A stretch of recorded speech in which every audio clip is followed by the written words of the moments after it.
Hi, everybody, and welcome to another segment of AstrologyAnswers.com's weekly forecast. My name is Terence Gardino. The week begins on Monday, June the 7th. Remember, Mercury is in retrograde, so be careful of what you think you are hearing, prone to a lot of misunderstandings, losing things, and we're in between the lunar eclipse in May and the new moon solar eclipse on June the 10th. During this eclipse season, always expect the unexpected, a lot of unpredictable energies. Mercury's in retrograde, so there could be much more miscalculations and misunderstandings.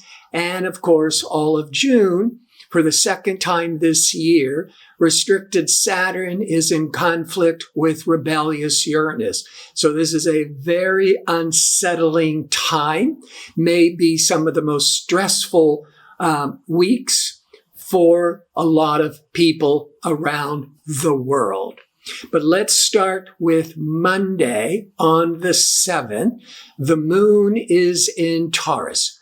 The moon sets the public tone.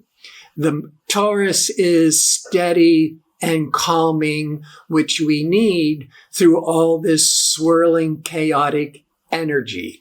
So Monday is about the best calming day, steady day of the week, because the moon isn't making any other aspects to other planets, nor are there any other planetary events.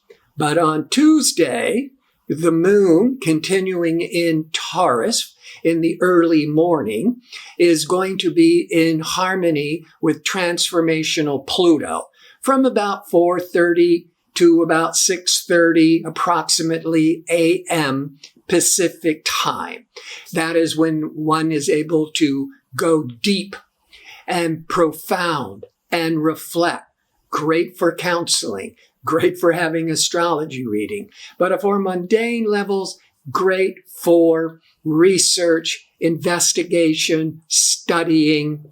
Now, by 8 to 10 a.m. Pacific time, the moon is in harmony with assertive, ambitious Mars. So this kind of stimulates us to take action, to be brave, and to, get out of our comfort zones. Then the moon leaves more stabilizing Taurus and goes into jittery Gemini, 11:48 a.m. Gemini energy compels us to want to interact and connect and talk and write and speak and brainstorm 1,000 different ideas. It can be very mentally stimulating for a couple of days, or you might be quite distracted jumping into one project and then forgetting, to follow through because you just jumped into another project. But by late afternoon, 4 to 6 p.m. Pacific time, the moon will be in aspect to expansive Jupiter. But this aspect is a tense one. So you might be feeling overly confident, a little bit expecting too much, and that could set you up. Now you'll be feeling optimistic, but you may be feeling foolishly optimistic. So as long as you keep it grounded, you can actually make some progress.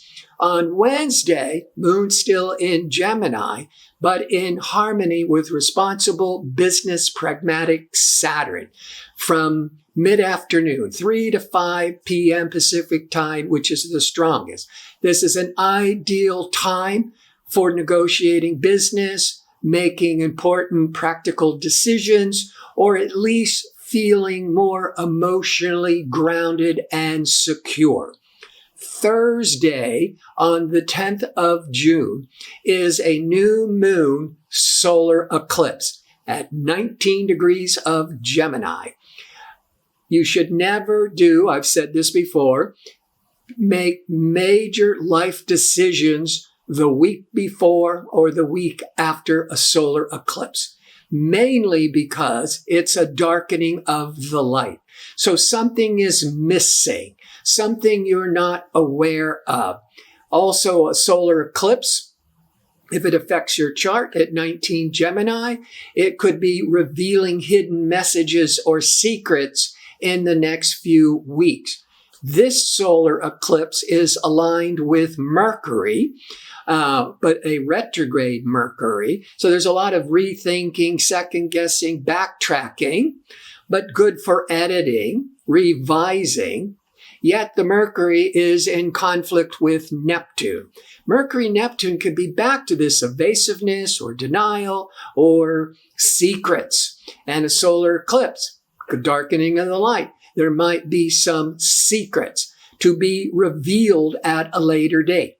So around Thursday, maybe Wednesday, Thursday, Friday, you could be with that solar eclipse and Mercury in a difficult angle to Neptune, you might be making a grave misunderstanding, a grave misjudgment of what you thought you were understanding, or somebody is trying to communicate to you, negotiate with you, offer you some advice, but it is not, it could be a hidden agenda. So be careful of what people are telling you and don't just buy everything at face value. The Friday, the moon moves, it goes into Cancer. So those next couple of weeks, Cancer is more moody, but emotional, wanting to be more homebound, more focused on family. But the Mars, which has been in Cancer, had been in Cancer since the end of April 2021, once every 2 years, is going into Leo on the 11th. And it will be in Leo till the end of July. Mars is an aggressive, ambitious, assertive energy. It's a fiery planet. But when it's in Cancer, which is a water sign, a sign of reflection, Mars gets all frustrated and its passion gets dampened. It creates a lot of mood swings and even a discouragement, a lack of confidence.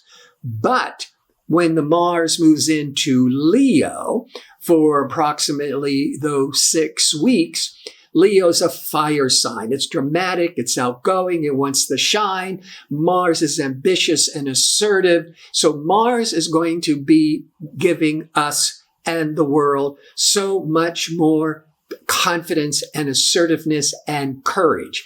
But the best of the Mars Leo taking action would be after Mercury goes direct, June the 22nd. On Saturday, the 12th, the moon continues in emotional, nurturing Cancer. But most of the day, peaking more in the evening, sociable, loving Venus is in harmony with eclectic, outgoing Uranus. Uranus rules groups, friendships, organizations. Venus is socializing. This makes for a great Saturday evening to get back out there, connect with friends, get involved with some kind of social event. Just make sure that you are safe, but the world is feeling really compelled to celebrate and connect with friends. Sunday, the moon continues in emotional Cancer until 11:23 a.m. Pacific time, when it goes into fiery Leo. So when it's in Leo, we're going to be much more outgoing. But all day, Sunday, the sun is shining on Neptune.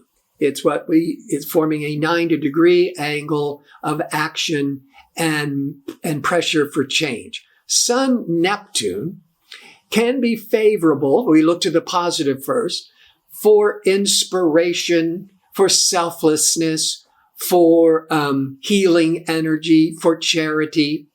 But for the most mundane aspects of life, the Sun Neptune could be a day of feeling confused, unfocused, or very low energy. And especially while the moon is still in Cancer until 11:23 a.m. Pacific time. Before I sign off, I want to remind you I'm available for a one-question offer for a nominal fee. To order it, go to the front page of astrologyanswers.com, click on the tab that says Advisors, scroll down till you find my name, and just click on it. I want to thank you for watching. I hope to see you next week with my next segment. Until then, be safe and well.